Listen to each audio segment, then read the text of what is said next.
জনগণ ব্যাপকভাবে যেই 60%-এর বেশি 60+ সংস্কারের পক্ষে তারা ভোট দিয়েছে, সে একই জনগণ কিন্তু 11 দলের পক্ষেও ভোট দিয়েছে। কিন্তু শেষ মুহূর্তে এই 10%-এর মতো ভোট কিন্তু কারচুপি করা হয়েছে, ফলাফলে কারচুপি করা হয়েছে। নাহলে এই পুরো ভোটটাই 11 দলের পক্ষেই আসতো। শেষ মুহূর্তে 11 দলের অনেক গুরুত্বপূর্ণ নেতাকে এবং প্রার্থীকে হারিয়ে দিয়ে ক্ষমতা নিয়ে নেওয়ার চেষ্টা করেছে। বিএনপি যা প্রেডিক্ট করেছিল তাই সম্ভবত পাইছে 200-এর বেশি সিট। কোথায় যেন দেখলাম 208টা। আপনারা সবাই দেখেছেন যে মামুনুল হককে বিজয়ী ঘোষণা করছে সব কয়টা মিডিয়া, তারপরে ওই খবর সবাই মুছে দিচ্ছে। তারপরে দেখি ববি আজাদ জয়, এরকম তো অনেক আসন হয়েছে। এমনকি তারেক রহমানের আসন হয়েছে, 3,500-এর ব্যবধান ছিল, 17টা কেন্দ্র বাকি ছিল গোনা, তারেক রহমানকে বিজয়ী ঘোষণা করে দিচ্ছে। তারেক রহমানের প্রতিদ্বন্দ্বী লিখছে এটা, আমি স্ক্রিনশট নিয়ে রাখছি। ওই সময় এটা দরকার ছিল না এইভাবে কারচুপি করার। আগেকার রাজনীতি আর নাই যে কেউ একজন এমপি হয়েছে আর ক্ষমতায় গেছে দেখে তার পায়ের নিচে থাকবে আর সে মাথায় উঠে নাচবে। মাথায় উঠে গেলে একদম আছা দিয়ে ফেলে দেওয়া হবে। সার্জিস আলম যখন লিখছেন পঞ্চগড়ে তার নেতাকর্মীর বাড়িঘর ভেঙে দেওয়া হচ্ছে, লুটপাট করা হচ্ছে, মারধর করা হচ্ছে, সোশ্যাল মিডিয়ার টাইমলাইনগুলোতে ভরে যাচ্ছে এই সংঘাতের গল্পগুলো। প্রতিহিংসায় মেতে উঠেছে এক দল। এদেরও মনে রাখা উচিত আওয়ামী লীগ সেম কাজগুলো করেছে, কিন্তু আওয়ামী লীগ এখন নেই দেশে। দেবিদ্বারে এই মুহূর্ত থেকে চাঁদার কবরস্থ ঘোষণা করা হলো। প্রিয় দেবিদ্বারের ব্যবসায়ীরা, যদি কেউ চাঁদার জন্য আসে তাকে বেঁধে রেখে আপনারা পুলিশকে খবর দিবেন।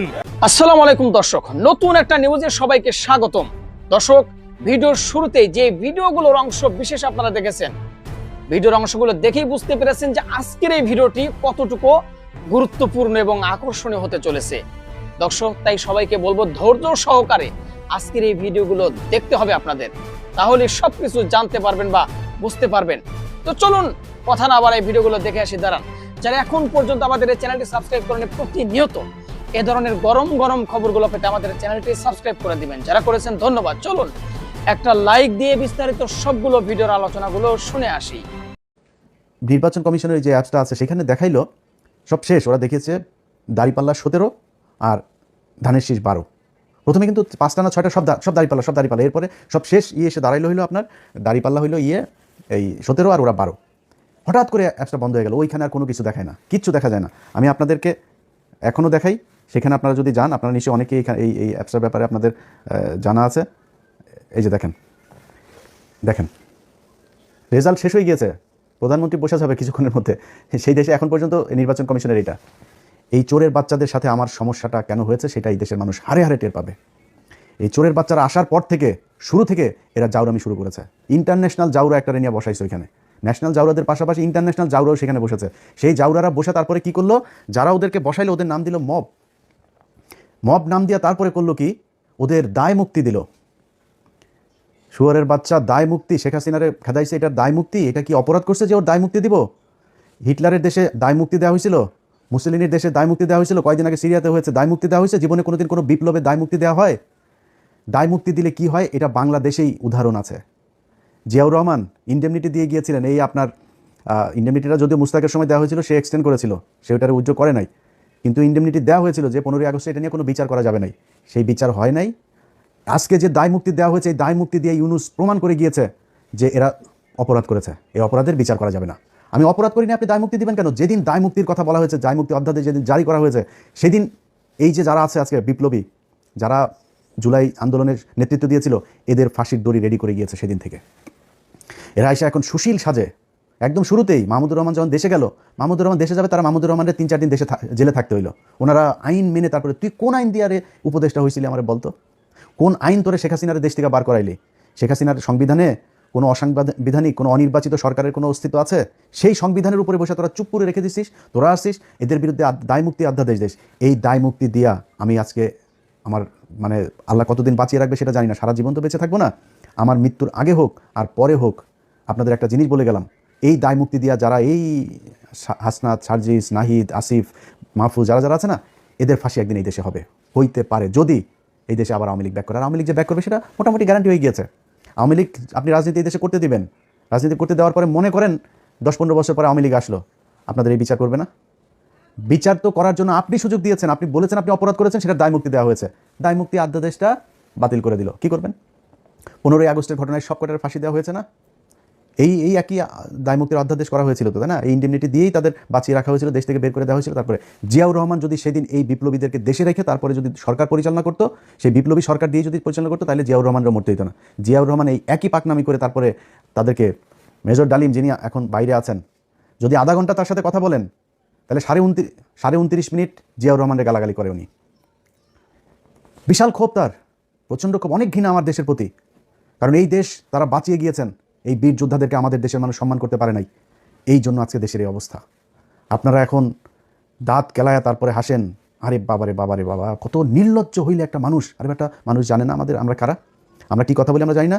তো একজন আমার একটু আগে বলতেছে যে ভাই আপনি বিএনপির বিরুদ্ধে একদম এইভাবে অলওয়ে কেন গেলেন? এবার বিএনপির বিরুদ্ধে যাই নাই, বিএনপি যে চাঁদাবাজি করে, চাঁদাবাজি করেই খাবে, এটা আমরা জানি। আমি আওয়ামী লীগ আমলে বলেছি এই কথা, যে বিএনপি যদি 15 বছর সুযোগ পায়, তাহলে আওয়ামী লীগের চেয়ে ভয়ঙ্কর অবস্থা ধারণ করবে দুর্নীতির দিকটা। খালি জিয়া পরিবারের প্রতি সম্মানটা কেন? জিয়া পরিবারের প্রতি সম্মান একটাই কারণ, সেটা হচ্ছে যে ভারতের বেলায় তারা এই ভারত তার বাবাকে মেরেছে, ভারত তার মাকে মেরেছে, হইতে পারে এই ভারতের হাতে তারও মৃত্যু হবে। সো এই ভারত আপনার তার পরিবারের শত্রু। পারিবারিকভাবে তারা ভারতের বিরুদ্ধে সবসময় অবস্থান নিয়েছে, তাদের ভিতরে একটা দেশপ্রেম আছে, যেই কারণে আমরা এদের প্রতি একটা আমাদের সফট কর্নার আছে, তাদের প্রতি একটা সম্মান আছে। কিন্তু এখন দুর্নীতির কথার কারণে তো আমরা তার কাছ থেকে এই বিএনপির বিরুদ্ধে এইভাবে দাঁড়াইনি। কেন দাঁড়িয়েছি? যখন আমার এই এপিসোডটা আপনারা দেখেছেন, তখন নির্বাচনের ফলাফল পাইয়া গেছেন মনে হয় সবাই। বিএনপি যা প্রেডিক্ট করেছিল তাই সম্ভবত পাইছে, 200-র বেশি সিট। কোথায় যেন দেখলাম 208টা। বিএনপি সরকার গঠন করবে। আমাদের তো বিজয়ী দলকে মুক্ত কণ্ঠে অভিনন্দন জানানো উচিত, তাই না? কিন্তু জানাইতে পারতেছি না মুক্ত কণ্ঠে। অভিনন্দন জানাবো, কিন্তু মুক্ত কণ্ঠে জানাইতে পারতেছি না। কারণ আজকে আপনারা জিতছেন, কিন্তু ইতিহাস অন্যদিকে হাঁটতেছে। কিছু বিষয়ের কারণে এই ভোটের গায়ে এমনভাবে কালি লেগে গেছে, যেটা খুবই খারাপ একটা কাজ হয়েছে। খারাপ কাজটা কি সেটা আমরা আস্তে আস্তে আলাপ করবো। এটা দরকার ছিল না এইভাবে কারচুপি করার। ভোটটা সুষ্ঠু হয়েছে, কিন্তু রেজাল্ট সুষ্ঠু হয় নাই। 10:30 পর্যন্ত রেজাল্ট আসতেছে মোটামুটি 2 জোট পাশাপাশি আগাইতেছে, 3-4টা সিটের গ্যাপ, কখনো এই জোট একবার আগে, কখনো আরেক জোট একবার আগে, তারপরে সব বন্ধ বেশ কিছুক্ষণ, ঘন্টা 2-1।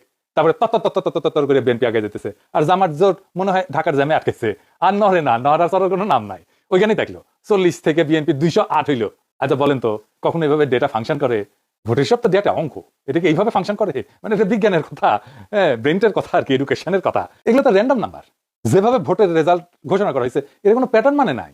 আপনি এই ডেটা যে কোনো ম্যাথমেটিক্যাল স্ট্যাটিস্টিক্যাল মডেলে ফেলেন, তারপরে দেখবেন এটা ম্যানিপুলেশন হয়েছে। একদম সেই অঙ্কে কষে এটা বুঝাই দেওয়া যাবে। আমি বুঝাই বলি একটা, ধরেন এটা 300 সিট, তাই না? 2 জোটের সাপোর্ট মোটামুটি কাছাকাছি। তো র্যান্ডম অর্ডারে সিট ডিক্লারেশনের যে ধারা একটার পর একটা আসতেছে, এইটা যদি আমি সাইমুলেশন করি, বারবার করে দেখি, ধরেন 1 লাখ বার করি, করে দেখবো যে কয়বার এরকম প্যাটার্ন আসে। প্যাটার্নটা কিরকম? যে 10:30 পর্যন্ত নেক টু নেক ফাইট চলতেছে, তারপরে টোটাল ফ্রিজ একদিকে, আর একদিকে ম্যাসিভ অ্যাক্সেলারেশন, দাম করে উঠে গেছে উপরে। এটা সম্ভাব্যতা কত? এটা সম্ভাব্যতা যদি 0-এর কাছাকাছি হয়, তাইলে এটা কারচুপি। আমি অঙ্কটা করেছি, অঙ্ক কলে, আমাদের বাংলার মার্টিন লুথার কিং অঙ্ক ভয় পায়, তো আমি করেছি। যদিও আমি স্ট্যাটিস্টিশিয়ান না, তাহলে এইটা হওয়ার সম্ভাবনা 0। মানে 1,90,000 বিলিয়ন কোটি বার যদি আপনি এটা করেন, তাহলে একবার আপনি এটার চান্স আছে। মানে বুঝেছেন তো? এডিটর সাহেব লিখে দেন, 1,90,000 বিলিয়ন কোটি বার আপনি যদি এটা সাইমুলেট করেন, প্রায় অসীম সংখ্যায়, তাহলে একবার এটা হওয়ার সম্ভাবনা আছে। এই নির্বাচনে যেটা হয়েছে, কি রেকর্ড দেখেছেন, গিনেস বুকে ঠাই পাবে। বিএনপি দল হিসেবে এবং তাদের বুদ্ধিজীবীরা এইরকম আসন সংখ্যার কথা কিন্তু বলছে, 200-র বেশি পাবে বলছে না? বলছে জামাত এনসিপি 80টার মতো পাবে, তাই হয়েছে। আমার প্রশ্ন হইতেছে, এত নিখুঁত প্রেডিকশন কেমনি করলো? তার মানে আগে থেকে সাজানো ছিল, তাই না? এই যে 208টা সিট যে পেলো, এইরকম আওয়াজ কি বিএনপি ছিল যে 208টা সিট পাবে? ইলেকশনের মাঠে ছিল, উল্টাটা ছিল। এই লেভেলে জিততে হলে তো একটা ইস্যু লাগে রে ভাই, বড় ইস্যু লাগে, যে ইস্যুতে সারা দেশ র্যালি করবে। 2008 সালে ইস্যু ছিল বিএনপির দুর্নীতি, সেজন্য আওয়ামী লীগ জিতেছিল, এরকম জিতেছিল। 70-এর নির্বাচনে ছিল স্বায়ত্তশাসন, এজন্য মুজিব জিতেছিল। এবার কি ছিল? Family card. মানে মানুষ পাটগোল হইয়া ফ্যামিলি কার্ডের জন্য সাপোর্ট ভোট দিছে। আপনারা সবাই দেখেছেন যে মামুনুল হককে বিজয় ঘোষণা করছে সব কয়টা মিডিয়া, তারপরে ওই খবর সবাই মুছে দিছে। তারপরে দেখি ববি আজাদ জয়, এরকম তো অনেক আসন হয়েছে। এমনকি তারেক রহমানের আসন হয়েছে, 3,500-এর ব্যবধান ছিল, 17টা কেন্দ্র বাকি ছিল গোনা, তারেক রহমানকে বিজয়ী ঘোষণা করে দিচ্ছে। তারেক রহমানের প্রতিদ্বন্দ্বী লিখছে, এটা আমি স্ক্রিনশট নিয়ে রাখছি। ওই সময় খুলনাতে মিয়া গোলাম পারওয়ার কত ভোটে হারছে জানেন? 2,000 ভোটে মাত্র। শুধু জামাত 5,000-এর কম ভোটে হারছে। এরকম আসনের সংখ্যা কত জানেন? 53টা। মূলত এই 53টা আসনে কারচুপি করে হারানো হয়েছে জামাতকে। কেউ কেউ বলে এটা 70টা। জামাত তাইলে প্রকৃতপক্ষে আসনগুলোতে জিতছে, কিন্তু ডিপ স্টেট সংখ্যা কমায় কয়টা দিতেছে? 70টা না কয়টা যেন দিতেছে, খয়রাতি। এটা তো বিএনপির শক্তি না, এটা ডিপ স্টেট, আওয়ামী লীগ আর প্রশাসনের শক্তি। তার উপরে ভর করে তারেক রহমান দেশ চালাবে। কেমন চালাবে বুঝেন? আমাদের প্রতিপক্ষ তো বিএনপি না, আমাদের প্রতিপক্ষ BNP plus Awami League plus deep state plus India. প্রয়াত ডক্টর আলী আকবর খান অর্থনীতিবিদ ছিলেন, সাবেক আমলা এবং তত্ত্বাবধায়ক সরকারের উপদেষ্টাও ছিলেন সাবেক। ওনার একটা বই আছে, অবাক বাংলাদেশ, বিচিত্র ছলনাজালের রাজনীতি। ওইটা উনি লিখছেন যে কিভাবে নির্বাচনের ফল বদলায় দেওয়া হয়। উনি লিখেছেন কারচুপি হয় ভোট গণনার পর্যায়ে এবং ফলাফল ঘোষণার ঠিক আগের মুহূর্তে। বুঝেছ, একই জিনিস ঘটেছে না? অধিকাংশ ক্ষেত্রে দেখা যায় ভোট গ্রহণ শেষ হওয়ার পর যখন গণনা শুরু হয় তখন বিরোধী দলের পোলিং এজেন্টদের ভয়ভীতি দেখায় বা প্রশাসনের সহায়তা কেন্দ্র থেকে বের করে দেওয়া হয়েছে না, বের করে। কুমিল্লা ৮ বরুড়ার একটি সমস্যা আমরা তুলে ধরেছি। সেখানে আজকে বিশেষভাবে ভোট শুরু হওয়ার কিছুক্ষণ পর থেকেই আমাদের 30টা সেন্টারের এজেন্ট থেকে তারা বের করে দেয়। রিটার্নিং অফিসারের পক্ষ থেকে দেই দিচ্ছি করে এবং পদক্ষেপ নিচ্ছি করে কথা বললেও কোনো পদক্ষেপ তিনি কার্যকর করতে পারেন নাই। এখন পটুয়াখালী মির্জাগঞ্জ এরকম সমস্যা আছে, আপনারা শরীয়তপুরেও একটি সমস্যা আছে, সেখানে বিভিন্ন আসনের সমস্যা তৈরি করেছে তারা। গোপালপুরের অধিকাংশ কেন্দ্রে এজেন্ট বের করে দিয়েছে, এরকম তথ্য আমাদের কাছে এসছে। পোলিং এজেন্টদের অনুপস্থিতিতে যখন ভোট গণনা করা হয় তখন আসল জনমত প্রতিফলিত হওয়া কঠিন হয়ে পড়ে। উনি লিখেছেন যে রিটার্নিং অফিসারের কার্যালয়ে, মানে যে ডিসি আর কি, সে রিটার্নিং অফিসার হয়, রিটার্নিং অফিসারের কার্যালয়ে ফলাফল পাঠানোর আগে যে সংকলন তৈরি করা হয় সেখানেই বড় ধরনের কারিগরি করা হয়। ফলে দিনের বেলায় দৃশ্যত শান্ত নির্বাচনও রাতের ফলাফল ঘোষণার সময় সম্পূর্ণ বদলে যেতে পারে। দেখেছেন, একই কথা কয়ে গেছে গুরুজন। হ্যাঁ, কি চমৎকার কয়ে গেছে। এটাই ফলো করেছে আর কি, বুঝি চাও? এটাই জানে আমাদের অ্যাডমিনিস্ট্রেশন, এটাই জানে আমাদের প্রশাসন, এটাই জানে আমাদের ডিপ স্টেট। এই কাজই করে। এই নির্বাচনের ফলাফল একটা ইন্টারেস্টিং জিনিস দেখায়। আমরা গেলে জাতীয় পার্টিকে ওয়াইপ আউট করে দিছি। রংপুর ছিল জাতীয় পার্টির দুর্গ। আওয়ামী লীগ বিএনপি 35 বছর ধরে সিট ধরাতে পারেনি সেই দুর্গতে। আমরা এটা ফ্ল্যাট করে দিছি। আমরাই করছি, বিএনপি করে নাই। রংপুরে বিএনপি আওয়ামী লীগ কিছু করতে পারে নাই। সেখানে যে এনসিপি জামাত তাদের হারাই দিল, সেই এনসিপি জামাত দুর্বল না যে সারা দেশে হারিয়ে গেল? এই চিত্রটা, রংপুরের চিত্রই সারা দেশে হওয়ার কথা ছিল, হইল না। ডিপ স্টেট হইতে দিল না। এটা আসলে করার দরকার ছিল না। এই কামটা করার দরকার ছিল না। ভোট খুবই সেন্সিটিভ জিনিস। মুজিব 1973 এই কিসিমের একটা নির্বাচন করে গাড্ডায় পড়েছিল। হাসিনা নির্বাচন না দিয়া এরকম কিসিমের নির্বাচন করে গাড্ডায় পড়েছিল। কাশ্মীর একটা নির্বাচনের ফল মানে নাই, এই জন্য অগ্নিগর্ভ হয়ে আছে কাশ্মীর না কতদিন থেকে। কি অবস্থা এখানে, এখনো শান্ত হয় নাই। আবারও বাংলাদেশে এই কাজ করা লাগলো, এ তো লজ্জা হয়ে থাকবে। শুধু লজ্জা না, একটা বিপদ হয়ে থাকবে। এই কালি গা থেকে যাবে না বিএনপির। এবং যারা ইঞ্জিনিয়ারিং করছে, যারা তাদের এটা কাফারা দিতে হবে। এই জন্য যে জামাত এনসিপি তো কম ভোট পায় নাই। হিসাব করে দেখেন পার্সেন্টেজে এই লোকগুলোর উপেক্ষা করবেন কিভাবে? আপনি জিতলে অসুবিধা নাই, যেতেন, ভোট নিয়ে যেতেন। যতগুলো সিট জনগণ দেয় সে কটা নিয়ে খুশি থাকেন না। আপনার অ্যাবসলিউট মেজরিটি লাগবে। হ্যাঁ, লিসে হাউস যেতে লিসে। উইনস্টন চার্চিল দ্বিতীয় বিশ্বযুদ্ধের সময় বিশাল বড় নেতা ছিল, তার প্যারালাল কেউ ছিল না। ব্রিটিশ মিডিয়ার সে একজন প্রিয় পাত্র ছিল আর কি। সেখানে যাইতো, সব জায়গায় মিডিয়া তাকে ছুটে যেত। মারাত্মক হাইপ তার, যেখানে যায় বিশাল সভা করে। তার মতো প্রোফাইল কারো নাই। সে দ্বিতীয় বিশ্বযুদ্ধের বিজয় নেতা। সেই যুদ্ধ শেষ হওয়ার পর এই নির্বাচন দেওয়া হয়েছে, গোহারা হারছে লেবার পার্টির কাছে। তাকে নিয়ে হওয়া হাইপ করে ভ্যানিছিল। আবার কিন্তু সে ঠিক 5 বছর পরে নির্বাচনে জিতেছে। পাবলিকের মনে এরকম। চার্চিল যদি একটা বিশ্বযুদ্ধ জেতার পরে হারতে পারে, সেই তুলনায় আমরা কিছুই না। হারিছি, আমরা তো স্বীকার করি হারিছি। আমরা বিরোধী দল, অপোজিশন, কিন্তু আমরা রেসপন্সিবল অপোজিশন হইতে চাই। সামনের বার জিততে হবে। এই নির্বাচনের বিষয়ে যা যা আইনি ব্যবস্থা নেওয়া উচিত সেটা নিতে হবে। রেকর্ড রাখা জরুরি, সব ডকুমেন্টেশন রাখতে হবে। ভিডিও ডকুমেন্টারি করিয়া পোলিং অফিসার, প্রিজাইডিং অফিসার যারা ছিল তাদের নামটা রাখতে হবে। নির্বাচন কমিশনে কারা কারা দায়িত্ব ছিলেন সবকিছু সহ প্রত্যেকটা কেন্দ্রের ভোটের ফলের কপি রাখতে হবে, স্বাক্ষর করা কপি। এই নির্বাচনে যা যা নিয়ম হয়েছে সেটা ভিডিও ডকুমেন্টারি, ক্লিপ, অডিও সব আর্কাইভ করে রাখতে হবে। যে সমস্ত প্রার্থীকে হারায় দেওয়া হয়েছে তাদের পোলিং এজেন্টদের, কর্মীদের সাক্ষাৎকার ডকুমেন্ট করা উচিত। তারপর নির্বাচনের ক্যাম্পেইন করার সময় নারীদের উপরে যে হামলা করছে বিএনপি, সেগুলো ডকুমেন্টেশন থাকা উচিত। এই নির্বাচনে আমরা যে হাইপ তুলছিলাম সেটা তুলনাহীন। সেই জন্য সবাইকে আন্তরিক ধন্যবাদ। অসম্ভব কাজ করছেন আপনারা, কিন্তু সেটাকে ব্যালটে নিয়ে যাওয়ার জন্য যে আরো কিছু করণীয় ছিল সেটা আমরা ঠিকমতো করতে পারি না। এটা স্বীকার করা ভালো, বা করতে পারি নাই। ভোট কেন্দ্রগুলোতে পর্যাপ্ত কর্মী দেওয়া যায় নাই। বেশ কিছু আসনে বিদ্রোহী প্রার্থী ছিল, এটা আমাদের জন্য সমস্যা করছে। কোনো মিডিয়া নাই আমাদের সাথে, কেউ আমাদের কথা বলে না, লিখে না। ইলেকশন ক্যাম্পেইনে ইন্ডিয়া ইস্যু যেভাবে আসা দরকার ছিল সেভাবে আসে নাই। আমি জানি না কেন ওনারা আনেন না। ইন্ডিয়ারে অখুশি করবেন কিনা, ইন্ডিয়া যদি অখুশি হয়ে যায় সেটা ভাবে যদি না বলে থাকেন তাহলে বিপদ। নারীদের একটা রিজার্ভেশন ছিল, এটা কাটে নাই। নারী ইস্যুতে একটা স্পষ্ট লিখিত অবস্থান নেওয়া উচিত ছিল, সেটা না হয় নাই। আর ঐক্যটা ঠিকমতো ক্রিস্টালাইজ হইতে পারে নাই, মানে একদম শেষ মুহূর্তে হয়েছে ঐক্য। আর প্রশাসন তো পুরাই বিএনপির অনুগত, তার আজ্ঞাবহ হয়ে গেছিল। এরকম একটা অবস্থায় জিতে আসা খুবই ডিফিকাল্ট। তারপরে ক্যাম্পেইনটাকে আমরা এমন একটা জায়গায় পৌঁছায় নিয়েছিলাম যেখান থেকে মনে হয়েছে যে আমরা জিতে যাবো। এবং আমাদের তো খুবই ভালো রেজাল্ট করার কথা ছিল। বিএনপিকে জিতলে খুব মার্জিনালি জিততে হতো। এখন কি করা উচিত জামাত এনসিপির? এখন করণীয় হইতেছে 3টা রাজনৈতিক এজেন্ডাকে কেন্দ্র করে জোটের রাজনৈতিক ভিত্তিকে সংগঠিত করা। 1 নাম্বার, একটা রেসপন্সিবল অপোজিশনের ভূমিকা নেওয়া। আমরা রেসপন্সিবল অপোজিশন হলে আওয়ামী লীগ ফেরার রাস্তা বন্ধ হয়ে যাবে। এখনই নতুন সরকারের বিরুদ্ধে আন্দোলন সংগ্রাম করে খড়গহস্ত হওয়া উচিত হবে না। আমরা দেখি কি ডেলিভার করতে পারে বিএনপি। এই সরকার চালানো বিএনপির জন্য হানিমুন পিরিয়ড হবে না, অত্যন্ত জটিল হবে সরকার চালানো। আর যা যা প্রতিশ্রুতি দিছে সেগুলো ডেলিভার করতে ওদের ঘাম ছুটে যাবে। জামাত এনসিপি আন্দোলন করলে বলবে ওদের জন্য আমরা কাজ করতে পারিনি, দায় চাপে দেবে আপনার উপরে। 2 নম্বর হইতেছে, এই বিএনপি শাসন চালাইতে গেলে ভুল করবে, মিস্টেক করবে, অত্যাচার করবে, নিপীড়ন করবে, নির্যাতন করবে। আপনারা একটা হাসিনা 2 রেজিম দেখতে পারবেন। সেইখানে আমাদের খুবই ক্যালকুলেটিভ আন্দোলন গড়ে তুলতে হবে। এই যে দেখেন, ইলেকশনে যেতে আওয়ামী লীগের স্লোগান দিতেছে বিএনপি, একটা দিতে শিবির ধরে ধরে জবাই কর।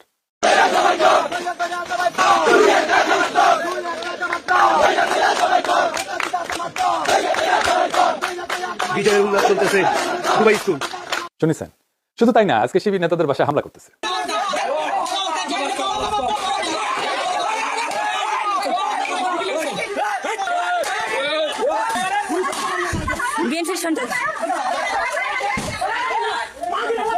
বিএনপির সন্ত্রাস সকল। আপনার একটা আমি শাসন দেখবেন, লিখে রাখতে পারেন। আমরা আবার আগের সেই জায়গায় ফিরে গেলাম, 2008 সালে ফিরে গেলাম। এরপরের সময়গুলো আবার রিপিট হবে, এবার হবে দ্রুত। হাসিনা 15 বছরে যা দেখছেন তা বছর দুয়েকের মধ্যে দেখে ফেলবেন। তারেক রহমানের যদি স্টেবিলিটি প্রায়োরিটি হতো তাহলে ভোটটা তিনি ফেয়ার হতে দিতেন। মানুষ একটা পরিবর্তন চাইছিল, তিনি পরিবর্তনটা ঠেকাই দিলেন। এবার কি আদৌ পরিবর্তনকে ঠেকাই রাখা যায় না?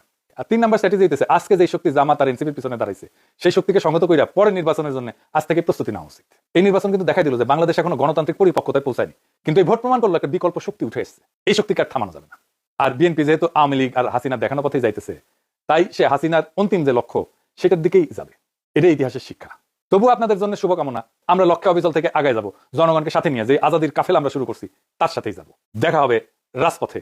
জামাত ইসলামের নজিরবিহীন বিজয়কে ছিনিয়ে নেওয়া হয়েছে, ব্যর্থ করে দেওয়া হয়েছে।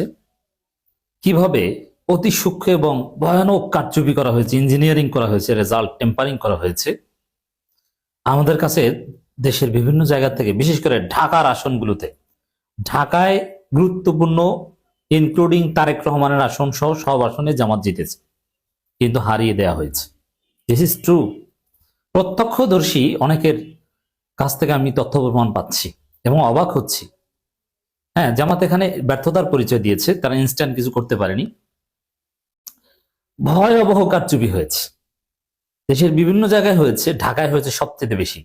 যখনই দেখছে, আমার একটা বক্তব্য নিয়ে আপনারা অনেকেই প্রশ্ন তুলছেন যে চারদিকে জামাতের বিজয় শুরু হয়ে গেছে।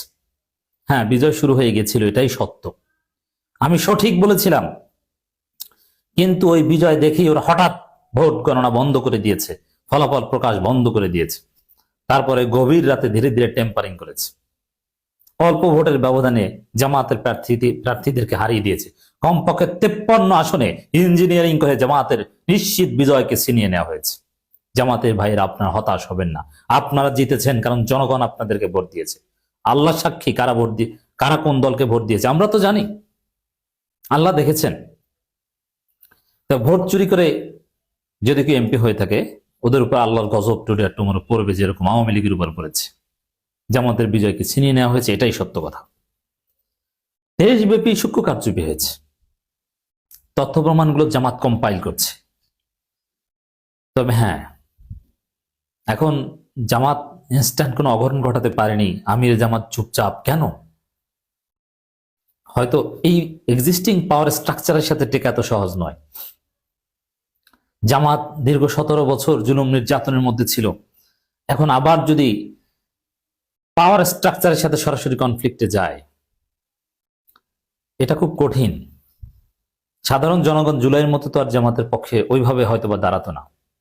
জুলাইতে তো পুরো জাতি ঐক্যবদ্ধ ছিল, আর এখন ইউনূস সরকার। তো এখানে এস্টাবলিশমেন্টের বিরুদ্ধে যাওয়া, আবার পশ্চিমাদের, ভারতের রেড সিগন্যাল আছে।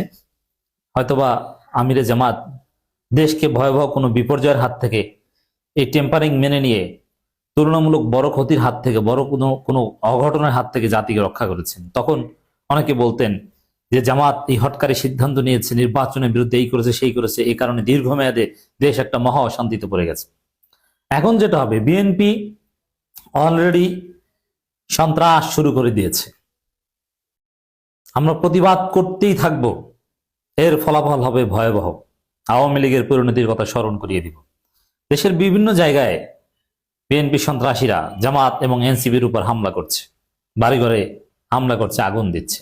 তারেক রহমানকে অনতিবিলম্বে এগুলো কন্ট্রোল করতে হবে, নইলে পরিস্থিতি কিন্তু ভয়াবহ হবে। বিশ্ববিদ্যালয়গুলো অতি সূক্ষ্মভাবে দখল নেয়ার পরিকল্পনা করছে। একসাথে সব দখল নেবে তা না, ধীরে ধীরে। জগন্নাথ বিশ্ববিদ্যালয় নিয়ে ইশরাক এবং বিএনপির লোকজন ভয়াবহ পরিকল্পনা করছে, যেখানে শিবিরের কোনো অস্তিত্ব রাখবে না। সমস্ত বিশ্ববিদ্যালয় ছাত্র সংসদ অকার্যকর করে দিবে। এর মানে এরা কি গণতন্ত্রের প্রতি শ্রদ্ধাশীল? তারা নির্বাচিত ছাত্র সংসদ কেন অকার্যকর করে দিবে? করে দিবে, এটা তারা সিদ্ধান্ত নিয়েছে, আমরা জানি না। আমরা চাই যেভাবেই হোক না কেন আপনারা জিতেছেন, টেম্পারিং করে হোক আর ডিপ স্টেট আপনাদেরকে ক্ষমতা দিয়ে হোক, যেভাবে হোক জিতেছেন। এখন দেশটাকে সুন্দরভাবে চালান, আওয়ামী লীগের মতো কোনো ফেসিবাদী আচরণ করবেন না, ক্যাম্পাসগুলো দখল করতে যাবেন না। শিক্ষা প্রতিষ্ঠানে যদি হাত দিতে যান তাহলে আপনার হাত পুড়ে যাবে। কিছুদিন মজায় মজায় থাকবেন, কিন্তু একটা পর্যায়ে দেয়ালে পিঠ থেকে গেলে জনগণ ঠিকই জেগে উঠবে। তো দর্শক, আসিফ মাহমুদ সজীব ভুইয়া তিনি জানিয়েছেন এনসিপি ও 11 দলের জোট নেতাদের উপর হামলার অভিযোগ। সারজিস আলম বলেছেন তার এলাকায় কমপক্ষে 30 জায়গায় নেতাকর্মীদের উপর হামলা করেছে বিএনপি। অথচ সারজিস আলম বিজয়ীকে অভিনন্দন জানিয়ে এসেছেন। হওয়া উচিত কি ছিল? জিতেছে, ঠিক আছে, এখন পরাজিত প্রার্থীর কাছে যে শুভেচ্ছা বিনিময় করবে, তাকে সান্ত্বনা দিবে এবং সবাই ঐক্যবদ্ধভাবে একসাথে দেশটা সামনের দিকে এগিয়ে নিয়ে যাওয়ার চিন্তা করবে।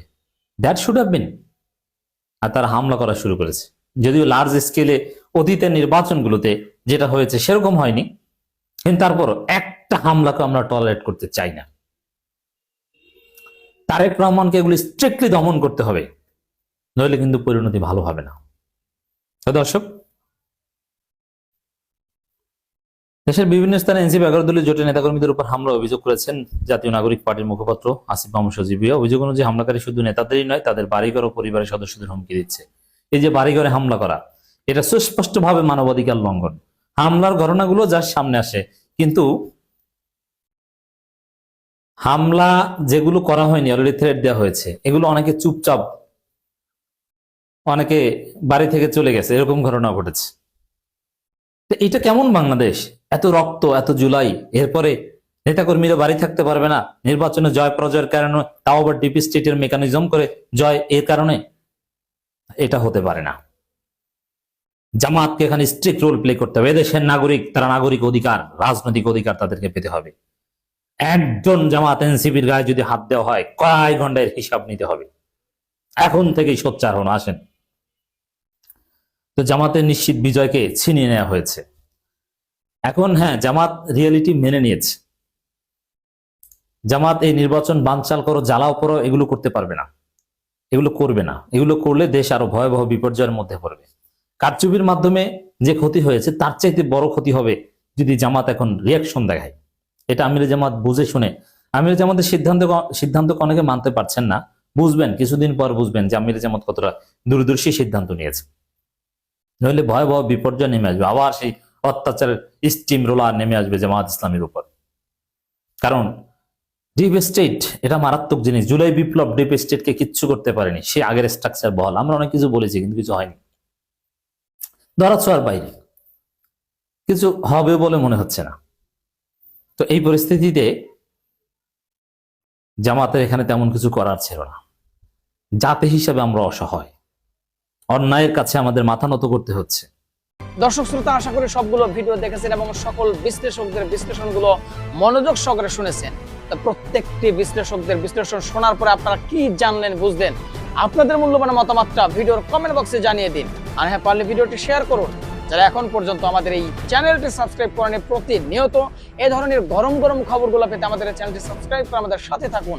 ইতিমধ্যে যারা অলরেডি সাবস্ক্রাইব করে দিয়েছেন, সবাইকে অসংখ্য ধন্যবাদ জানিয়ে ভিডিওটি এখানে শেষ করছি। ভালো থাকবেন সবাই, আল্লাহ হাফেজ।